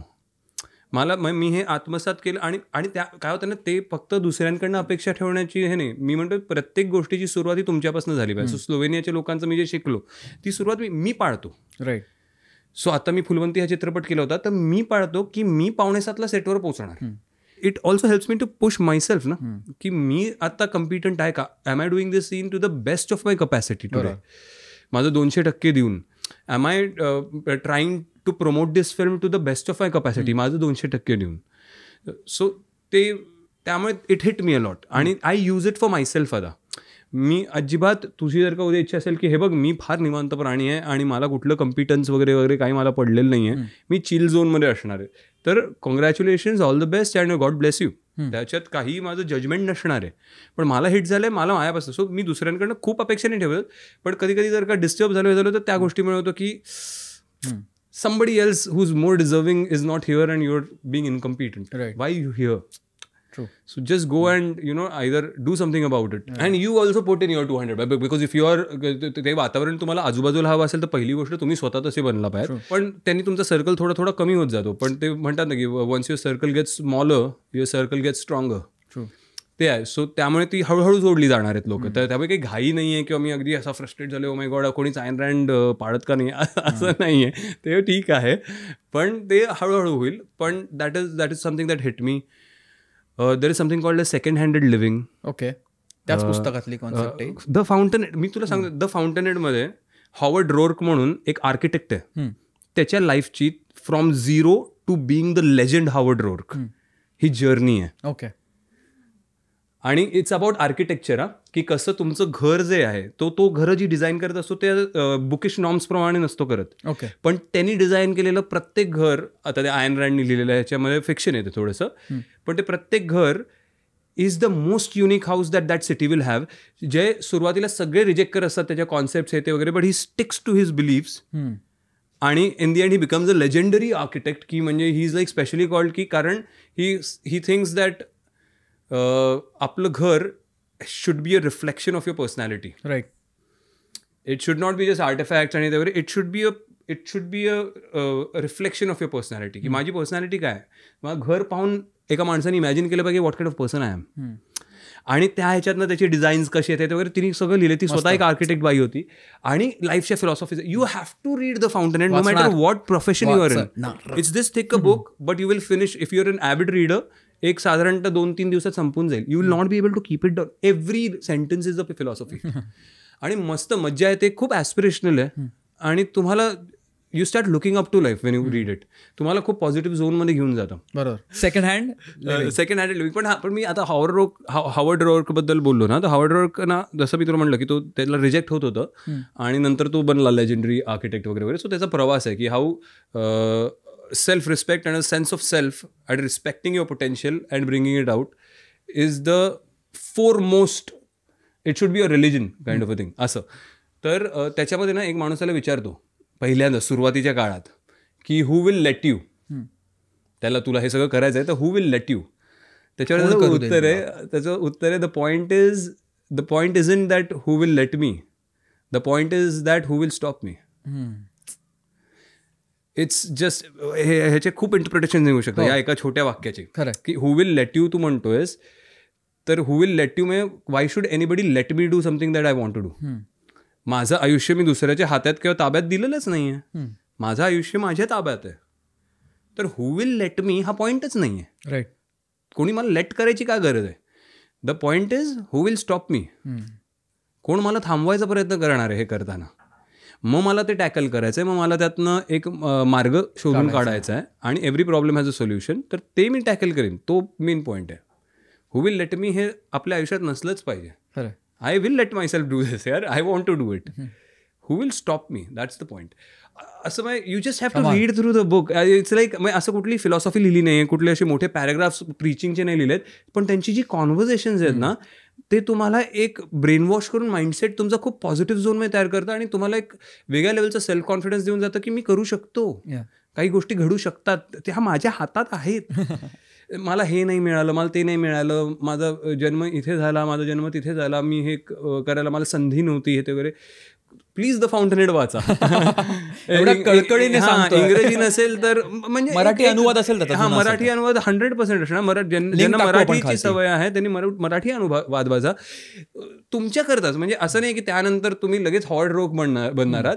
पण जर का ह्या गोष्टी काही त्रास देत असतील आयुष्यामध्ये तर नक्की हे वाचा. खूप गोष्टी खूप सरळ आणि सोप्या होऊन जातील. आणि मग नंतर द चॉईस इज युअर की तुम्हाला खरंच हे करायचं की नाही. मग पुढे जाऊन प्रवासात कुठेतरी असं वाटलं की नाही मला असं वाटत होतं की मी हे करीन पण मला ते नाही करायचं आहे, मला शेतावर जाऊन चिल करायचं आहे, तर मी ते करीन. मला मला मला ट्रॅव्हलर बनायचं आहे, मला फक्त देश फिरायचं आहे, तर मी ते करीन, मनापासून ते करीन. असं आहे. प्रत्येकाने हॉवर्ड रॉक सारखं टॉपचा आर्किटेक्ट बनणं गरजेचं नाही आहे, पण खूप गोष्टी खूप सोप्या होऊन जातात. सेकंड हँडेड लिव्हिंग ह्याच्यावर ते पण मला खूप त्याचं भिडलं की शेवटची तुम्ही कुठली अशी गोष्ट केली आहे जी तुम्हाला करायची आहे म्हणून, की ज्याच्यामध्ये ही गोष्ट मी करतोय कारण ही मला करायची आहे, इरिस्पेक्टिव्ह तुझं त्याच्याबद्दलचं काय मत आहे. ही आज मी गोष्ट केली, आय एम व्हेरी हॅपी आणि सॅटिस्फाईड अबाउट इट, कारण ही मला करायची होती. बरीच लोक करतही असतील असं, मी असं नाही म्हणत की हे असं कोणीच करत नाही आणि बघा असं करून वगैरे, पण आपण ना एक की कोणाच्या अप्रुव्हलची गरज न भासता तुम्ही प्युअरली तुम्हाला ही गोष्ट करायची म्हणून करणं is first handed living. Second handed living, second handers म्हणतात त्याला, की जे दुसऱ्याच्या ओपिनियन करता जगतात. प्रत्येक गोष्ट, प्रत्येक ते कुठला टी शर्ट घालतात, व्हॉट इज, आता छोट्या प्रमाणात ह्याचं आपण बघायला तर सोशल मीडिया काय, एका सर्टन सेगमेंट्स बोलतात, तुला त्यांनी फरक नाही पडणार, मला त्यांनी फरक नाही पडणार, कदाचित तिला पडणार नाही, आपल्याही काही मंडळींना किंवा तुमच्या कित्येक प्रेक्षकांना नाही पडणार, पण कित्येक एक मोठी अशी सेगमेंट आहे आज की लाईक्स नाही मिळाले तेवढे तर डिप्रेस होतात. What is that second handed living ना, की तू आज जो टी शर्ट घातलास, काय कपडे घातलेस, काय मेकअप केलास, कुठल्या लोकेशनवर जाऊन पटकन खोटा स्माईल दिला आणि सेल्फीज काढले, किंवा एखादी रील खूप मेहनत घेऊन शूट केलीस, त्याला 1 मिलियन लाईक्स मिळाले की युअर लाईक की हा म्हणजे मी भारी आहे. म्हणजे तुम्ही जे करताय, आता हे सगळ्याला जनरलाइज नाही करू शकत आपण, पण सेकंड हँडेड लिव्हिंग करता उदाहरण म्हणून, तर तुम्ही एका सेन्स ऑफ अप्रुव्हल करता जगताय ना, की हा हे एवढं मिलियन त्याला लाईक्स मिळाले, मिलियन त्याला हिट्स झाले, शेअर्स झाले 2000, तर ओफ हा मी ह्याच्याकरताच तर मी केलं होतं. पण हे तुम्ही त्यांच्याकरता करताय, तुम्ही स्वतः करता नाही करतात. बरोबर.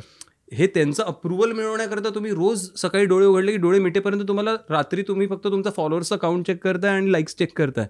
ह्या आज मला कालपेक्षा 100 लाईक जास्त होते, आज मला छान झोप लागली. सो ही एक जी छोटी ब्रॅकेट आहे ना, ही खूप आता ती कमी झाली आहे. मधल्या काळात ती खूप वाढली होती. पण आय थिंक आता जो हा तू मुद्दा मांडलास त्याच्यात तू म्हणाला सोशल मीडियाचा पण एक्झाम्पल उदाहरण दिलं, पण असं आयुष्यात पण असतं ना की नेबर्स बद्दल वगैरे सगळंच असं. पूर्वीच्या फिल्म 70s मध्ये की अरे तुम ये क्या, तुम इंजिनियर या डॉक्टर बनो, ये बनोगे तो फिर लोग क्या कहेंगे, हा डायलॉग होता ना, एक पेटंट डायलॉग होता हिंदी फिल्मचा, काय लोग क्या कहेंगे, अरे लोग क्या कहेंगे काय, तू त्याला काय करायचं करू दे. पण तसंच मी काय म्हणत होतो की काही काही वेळा हे सेकंड हँडर्स पालक सुद्धा असतात काही काही लोकांच्या आयुष्यात. हे कोणीही असू शकतात 100%. आणि बरेचदा असतं की अरे माझ्या आईबाबांचं असं म्हणणं होतं म्हणून मी केलं, की असं बरेच म्हणजे वेगवेगळ्या झोनमध्ये हे सेम अप्लाय होतंय असं म्हणायचं मला बेसिकली. हां 100%. काही ठिकाणी ते होतं, ते मग भीतीपोटी तुम्ही त्या गोष्टी करत नाही, कधी आदरापोटी करत नाही, कधी मन राखण्याकरता करत नाही, त्याची वेगवेगळी व्हर्जन्स असू शकतात. पण दी आयडिया इज की व्हॉट आयन रँड सेज ना, की फाउंटेनहेडनी मला काय हिट केलं, की मग तुम्ही कन्व्हिन्स करा त्यांना, जे थोडंफार 3 Idiotsमध्ये पण सांगितलेलं त्यांनी, की नाही तुझ्या वडिलांना पटत आहे, पण ते तुझ्यावर प्रेम करतात, पण त्यांना नाही समजत, तर मग तुझी ती पण जबाबदारी बनते की जर का ती व्यक्ती तुझ्याकरता खूप महत्त्वाची असेल. सेकंड हँडेड जास्ती करून परक्या लोकांबद्दल आहे, जे तुमच्याकरता आयुष्यात महत्त्वाचे नसतात. आई वडील त्या झोनमध्ये खरं जात नाहीत. तिने जी कॉन्सेप्ट लिहिली आयन रँडनी त्या झोनमध्ये जात नाहीत. ते की नेबर्स, रस्त्यावरची माणसं, तुमच्या क्षेत्रातली माणसं, जी तुमचे कोवर्कर्स आहेत, पियर्स आहेत, हे ते वगैरे, ते की जे नंतर जोडले गेले, ते तुमचा फर्स्ट फॅमिलीचा पार्ट नाही आहेत. आई वडील त्यात येऊ नाही शकत. आई वडिलांचं कसं आपण म्हणू शकतो की बाबा नाही पटत असेल तर तुमची जबाबदारी मग ती ॲडेड होते की तुम्हाला तेच करायचं आहे, आणि ही तुमच्या खूप जवळची माणसं, तुम्हाला त्यांना पटवूनही द्यायचं आहे की हे का, आणि जर का तरी त्यावेळेस नसेल पटत तरी करत राहा आणि त्यात सक्सेस हे करत, ते तुमचे आई वडीलच आहेत. ते शेवटी त्यांना जेव्हा कळेल की अरे ओके सक्सेस मिळतोय आणि खरंच ट्रॅकवरती चाललंय आपलं पोर म्हटल्यावर ते त्याला संमती देतील सुद्धा एका काळानंतर. सो ते इक्वेशन फार वेगळं होऊन जातं. पण आउटसायडर्स करता सेकंड हँडेड लिव्हिंग, की जी लोक तुमच्या फर्स्ट फॅमिलीचा भाग नाही आहेत त्यांना तुम्ही काय इम्प्रेस करायचा प्रयत्न करताय रोज. तुमच्या कामाने तुम्ही मनापासून करा, ते जेवढे होतील तेवढे होतील उत्तम, आणि तो वर्ग जर का वाढत गेला तरी उत्तम. जसं आपण आत्ता तुमच्या पॉडकास्टबद्दल बोललो की जनरली की अरे पहिलं आमचं आहे की आम्हाला जो कॉन्टेंटमध्ये आम्ही बिलीव्ह करतो तो आम्ही क्रिएट करतो, त्याला जी लोक जोडली जायला पाहिजेत, जो प्रेक्षक वर्ग, तो जोडला जात राहू दे. पण आम्ही आत्ताच मॉनिटायझेशन करण्याकरता हे करण्याकरता आम्ही आमचं कॉन्टेंट भ्रष्ट करायला लागलो, तर आम्ही ना इकडचे राहू ना तिकडचे राहू. आम्ही सुरू का केलं, आम्ही हे करण्याकरता सुरू केलं. बरोबर. सो त्याचंच एक व्हर्जन. पण second handed living is basically this concept. So it always hit me. It is like काय होतं ना, तुम्हाला थोडं म्हणून द फाउंटन हेड वाचावं, कारण ते बळ मिळतं जर का तुम्हाला ते काही थांबवत असेल. आणि काही वेळेस जर का आपल्याला कळत नसेल की अरे बापरे माझी मैत्रीण काय म्हणेल, अरे बापरे मग माझ्या ग्रुपमध्ये नालस्ती होईल का, मी ही रील टाकली तर, किंवा मी असं हे कपडे घातले तर, किंवा मी ह्या गाडीतनं गेले तर, किंवा मी अशी दिसले तर, किंवा दिसलो तर, सॉरी मी दिसले तर का करतोय सारखं, दिसलो तर. पुरुषांकरता सुद्धा ते खूप महत्त्वाचं असतं. कधी कधी पिअर प्रेशर प्रचंड असतं. तर तुम्हाला थोडं फाउंटन हेडमधनं एक सेल्फ कॉन्फिडन्स येईल, एक सेल्फ अश्युरन्स येईल की जो मला आला की मला हे करायचं आहे, मला हे घालायचं आहे, मी असा आहे आणि मी आत्ता मला जे सिग्निफिकंट काम करायचं आहे त्याच्यावर पूर्ण फोकस्ड आहे, ते मला माझ्याकरता करायचं आहे. परत मी माझ्या परिवाराकरता सगळं करतोय ते वगैरे, सगळ्यात प्रथम स्वतःकरता करा. परिवाराचं आपसूक भलं होईल. राईट. सर्वप्रथम स्वतःकरता काम करा, स्वतःच्या जिद्दीनी, स्वतःला जे मनापासून वाटतंय ते खूप पोटतिडकीनी आणि 2000% देऊन काम करा. आपसूकरित्या तुमच्या परिवाराचं भलं होईल. कोणालाही सांगायला जाऊ नका हे मी माझ्या परिवाराकरता करतो. पहिलं तुमच्याकरता करा. परिवार तुमचंच आहे, तुमच्यावर जोडलं गेलं, तुमच्या DNA मध्ये. तो तुमचाच DNA आहे सगळा, 4-5 लोकांचा. त्यांचं ऑटोमॅटिकली भलंच होणार आहे. त्यांच्याकरता काहीतरी वेगळं करायला जाऊ नका. That is the biggest thing. So that's fountain head. मज्जा. पुस्तक असं असंख्य, म्हणजे हे 2-3 गोष्टी मी सांगितलं, नाही तर आपलं म्हणजे असे 3-4 पॉडकास्ट होतील फक्त फाउंटन हेड वरती. द फाउंटन हेड म्हणून असं तुला एक ठेवावं लागेल. पण ते नको. पण तुम्ही वाचा. इच्छा आहे त्यांनी वाचायची गंमत आहे वेगळी ती. झकास. आणि सांगा आम्हाला कमेंटमध्ये कसं वाटलं. नंतर वाचून झालं, मोठं पुस्तक आहे, वाचून झाल्यानंतर कमेंट टाका. चालेल. करेक्ट. वाचून झाल्यानंतरच कमेंट टाका, कारण अर्धवट वाचून जेवढं ऐकलं तेवढं ऐकून काहीतरी कमेंट केली तर ते लगेच कळेल की हे पूर्ण वाचलेलं नाहीये. पूर्ण वाचा आणि मगच कमेंट करा, नक्की तुम्हाला मज्जा येईल. झकास. तर आता आपण चाललोय बटव्याच्या शेवटच्या गोष्टींकडे. हो, ओके. मी पुस्तक एवढं सगळं फाउंटन हेड मध्ये असं गुंतून पडलो की मी विसरलो की शेवटच्या गोष्टी. हा येस, आठवलं. पुढच्या गोष्टी जी सेगमेंट आहे त्याला आपण नाव दिले दैनंदिन कॅरी, म्हणजे एव्हरीडे कॅरी. तुम्ही रोज काय घेऊन फिरता खिशात त्याच्याबद्दल. आणि फोन अलाउड नाही याच्यात, कारण मग फोन आपल्याला नेहमीच असतो, त्यामुळे नाही. करेक्ट. तर आता बघूया बटव्यातनं काश्मीर दैनंदिन कॅरी मधलं काय काढतोय. 3 गोष्टी सांगितल्या काढायला. अरे परमेश्वरा, थांब जरा. पहिले तर मी अगदी पटकन समप होईल असं त्यामुळे ते काढतो. एक हे माझ्या आईने दिलंय मला ठेवायला. ओके. म्हणजे हा माझाही फेथ आहे, पण माझ्या आईचं जास्त हे आहे. माझा जन्म जो आहे तो शनिवारचा आहे आणि माझं नाव काश्मीर हे हनुमानाचं नाव आहे. ओके.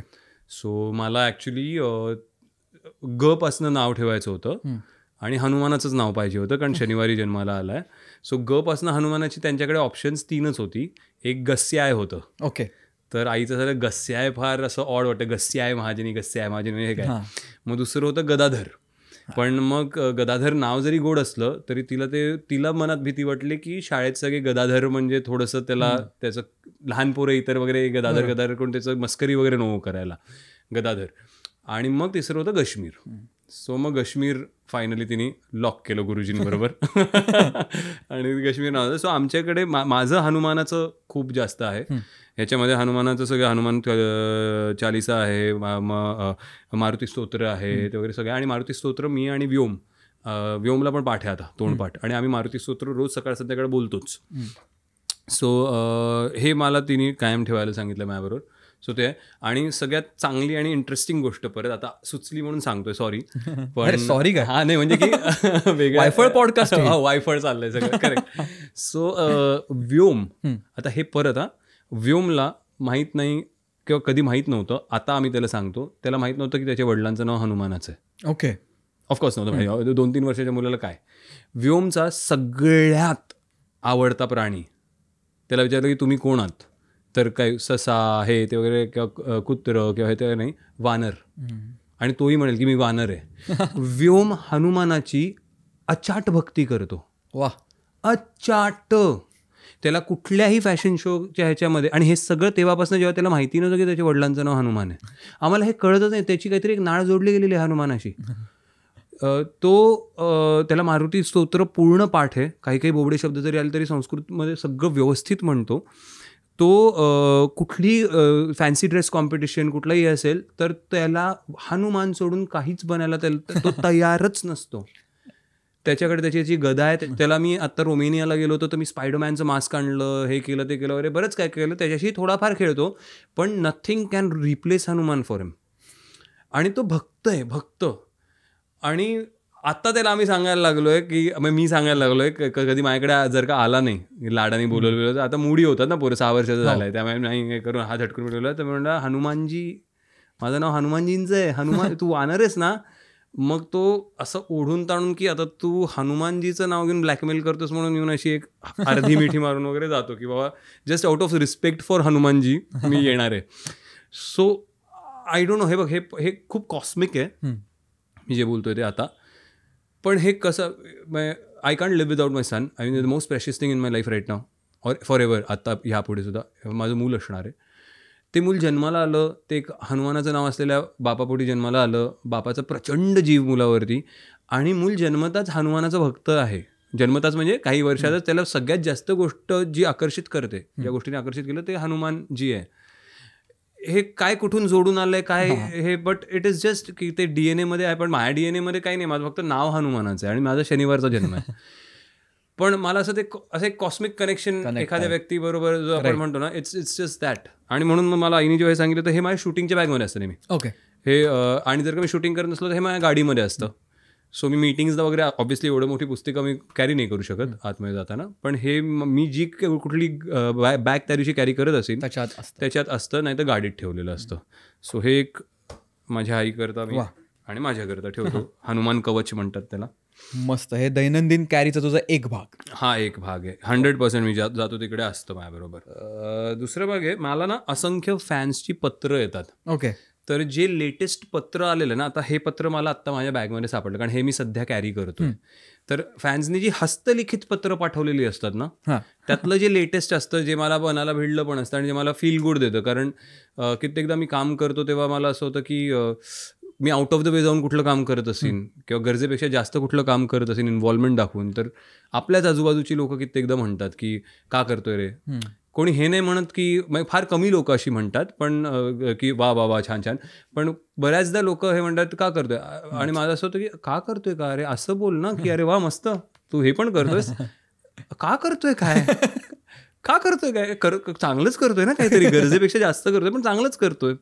एवढं प्रमोशन का करतोयस तू, अरे का, म्हणजे बरं नाही गेलं तर तुम्ही परत शिव्या घालणार की ऍक्टर्स प्रमोट नाही करत.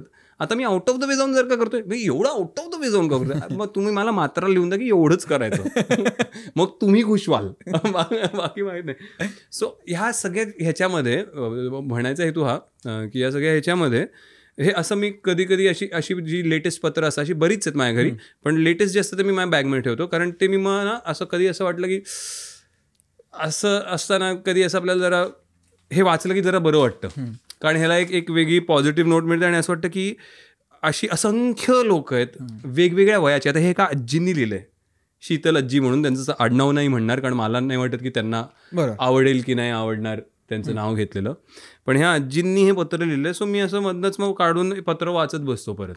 So it kind of makes me feel good. So मी हे थोडक्यात थोडंसं वाचू का असं पटकन. सो त्या ह्या खूप खूप वयस्कर आजी आहेत.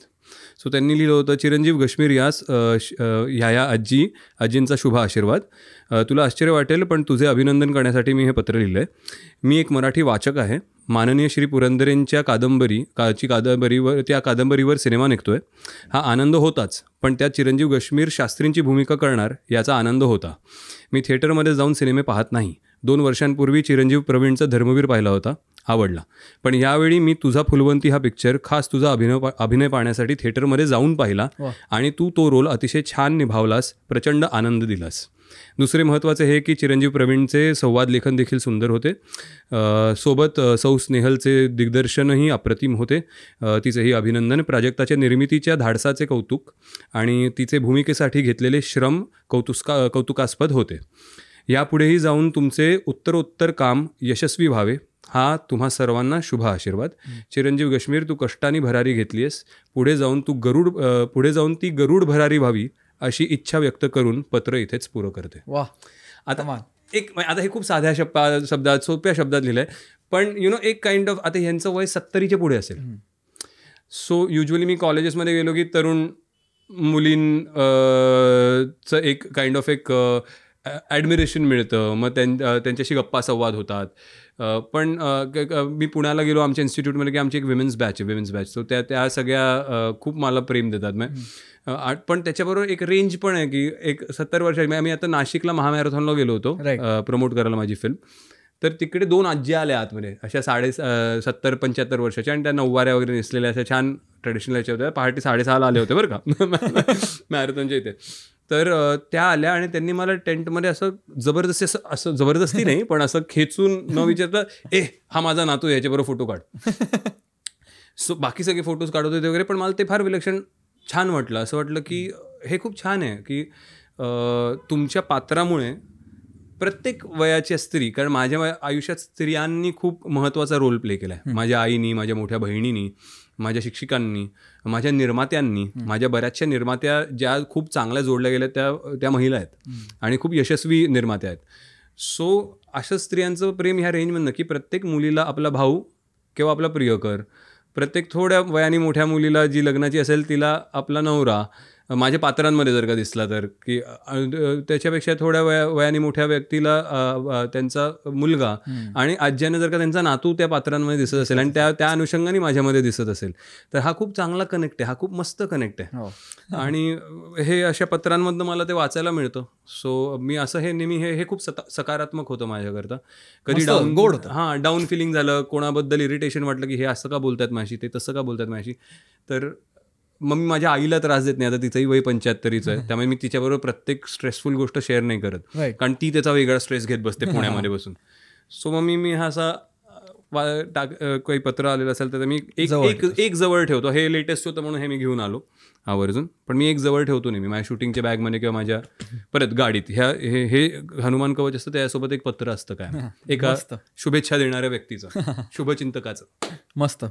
हे होत्या दैनंदिन कॅरीच्या 2 वस्तू आणि आता तिसरी वस्तू आहे ती आत्ता माझ्या खिशात आहे ॲक्च्युली, कारण ती खिशातच ठेवली जाते.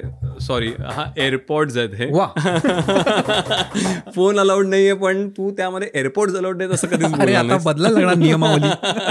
कुठलीच गॅजेट्स अलाउड नाही असं तुला लावावं लागेल. पण काही इंटरेस्टिंग ॲडजस्टमेंट. पण ह्याची मागे एक स्टोरी आहे खतरो के खिलाडी झाल्यानंतरची.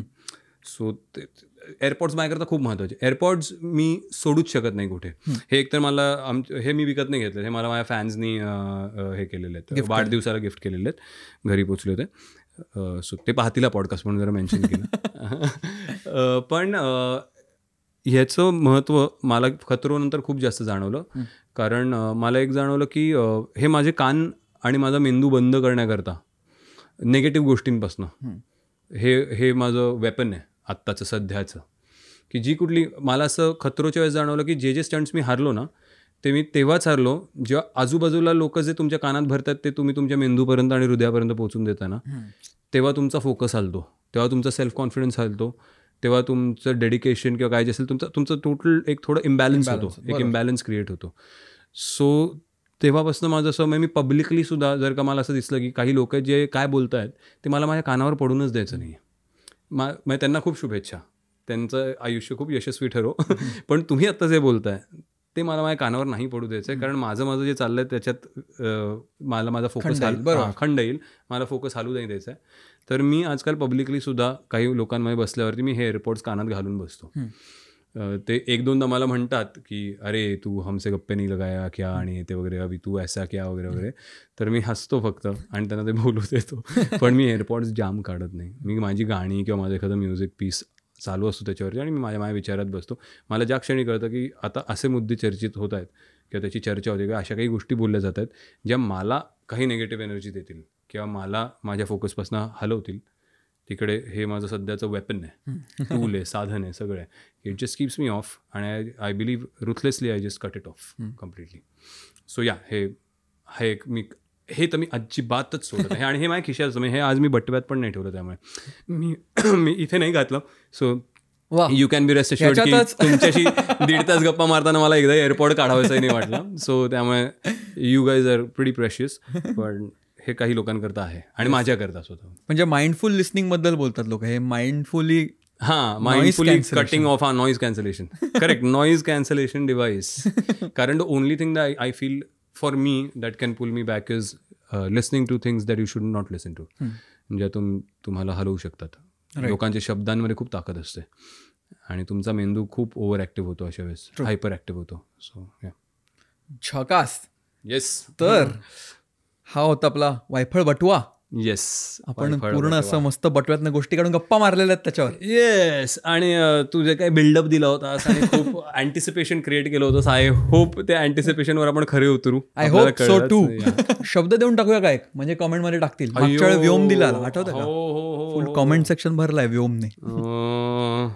यावेळेस मी एक असा शब्द देणार आहे जो माझ्या आगामी चित्रपटाशी रिलेटेड आहे. सॉरी, पण ओके. नाही, पण चित्रपटाचं नाव नसेल, त्यातलं तिसरं. हे नशीब आमचं. हे तुमचं नशीब आहे. आता हे तुम्हाला झेलावं लागणार आहे. पण शब्द आहे कृष्ण. कृष्ण. कृष्ण हा शब्द क्या बात आहे. कृष्ण, श्रीकृष्ण तुम्हाला हवा तसा कमेंटमध्ये टाका, म्हणजे आम्हाला कळेल तुम्ही शेवटपर्यंत हा भाग बघितलेला आहे. पण जेन्युनली तुला कसं वाटलं वायफळ बटवा ह्या सेगमेंटबद्दल तुझं मत सांगशील का? म्हणजे कसं, कारण पहिल्यांदा हे उलगडलंय माझ्यासाठी पण, तुझ्यासाठी पण, प्राचीसाठी पण आणि सगळ्यांसाठीच. ऑफकोर्स मला अख्खाच एपिसोड बटव्यातनं काढलाय बेसिकली आपण. एक्झॅक्टली. मला खूप मजा आली, कारण ना खरंच काही वस्तू असतात, तू जसं म्हणला, काही स्मेल्स असतात, काही पदार्थ असतात ज्यांनी तुमच्या खूप मेमरीज ट्रिगर होतात. आणि मला असं वाटतं की आम्हाला आतापर्यंत किंवा कोणी इकडे गेस्ट तू बोलवलेस त्यांना आत्तापर्यंत बोलताना त्यांचे एक्सपिरियन्सेस शेअर करताना, पण त्यांच्या पर्सनल लाईफमधलं काहीतरी आणि त्याचे ट्रिगर पॉईंट्स कुठे आहेत किंवा त्याचं मेमरी कुठून ट्रिगर होते कुठली, ते शेअर करताना असं वाटतं की प्रेक्षकांना पण त्यांच्या काही गोष्टी नक्की आठवतील, की त्यांचे 4 वस्तूंची एकदम आठवण येईल की अरे हो, ही वस्तू ह्या मेमरीला ट्रिगर करते आणि ते वगैरे वगैरे. सो आय थिंक खूप एक चांगला पर्सनल कनेक्ट येतो आणि लोकांना आवडतं सुद्धा समोरच्याची एखादी वस्तू पाहून त्याचा काय रेलेव्हन्स आहे हे जाणून घेण्याची प्रत्येकाला, लोकांना. मलाही असं, तू नुसते 2 जण बोलत असतील पण मधनं जर का तू म्हणलं सर ती काय वस्तू आहे आणि ती त्यांनी काढली आणि तो सांगायला लागला की हे असं झालं होतं, तर माझी ना उत्सुकता वाढते ऐकताना. खरं.